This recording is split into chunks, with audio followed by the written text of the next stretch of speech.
deluge, destruction and devastation. These are the scenes in Pakistan as of now.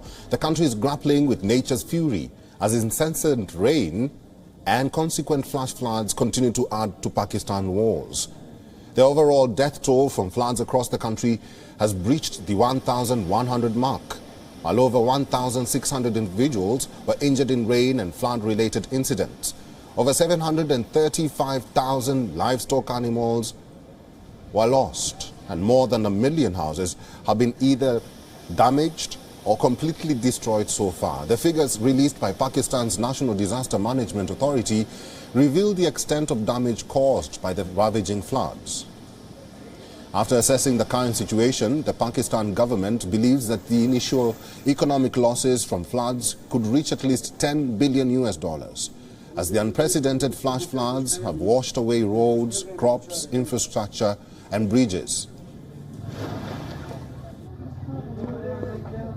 I think it's going to be huge. So far, very early preliminary estimate is that it is big. It is higher than $10 billion. To very early estimate, very rough estimate. But our joint survey teams comprising of NDMA, PDMA, and Army are now out in the field.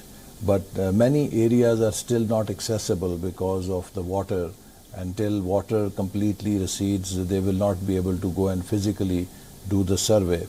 But my hunch is that this is going to be 2 to 3 times higher than what we are estimating.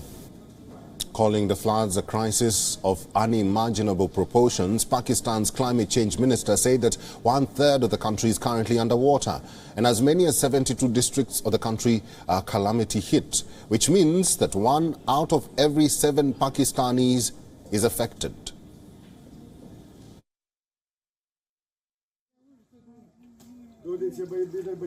But really there's no more absorptive capacity. Already the rivers are raging. 2 provinces are almost entirely inundated. They look like the ocean.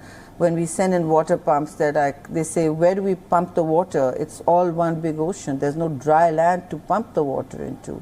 So it's become a crisis of unimaginable proportions. Tens of thousands of people fled their homes in northern Pakistan's province of Khyber Pakhtunkhwa after Kabul River swelled and swept away a large bridge overnight, cutting off some districts from road access. Downstream, fears of flooding around the riverbanks displaced around 180,000 people in the district of Charsada.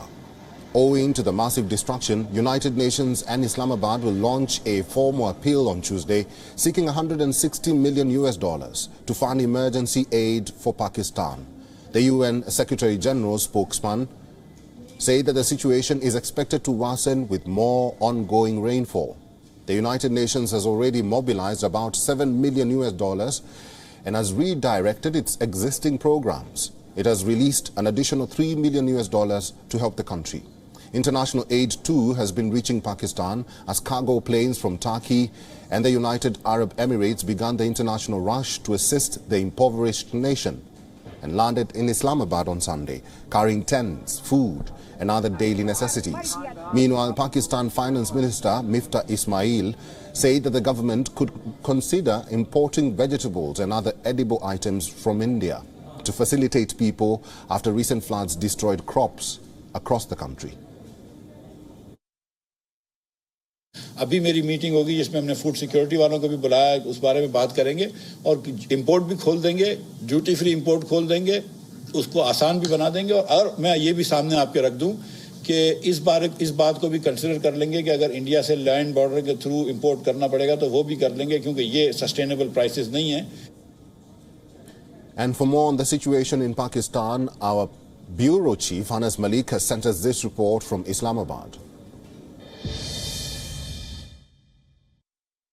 Well, over 4,000 kilometer road has been damaged. more than 1,300 people dead, more than 5,600 injured, and the death toll seems to increase day by day as floods wreak havoc across the country. The climate change minister has been quoted as saying that about 1/3 of the country is currently underwater. Pakistani officials, on the other hand, today plan on launching the UN fund relief.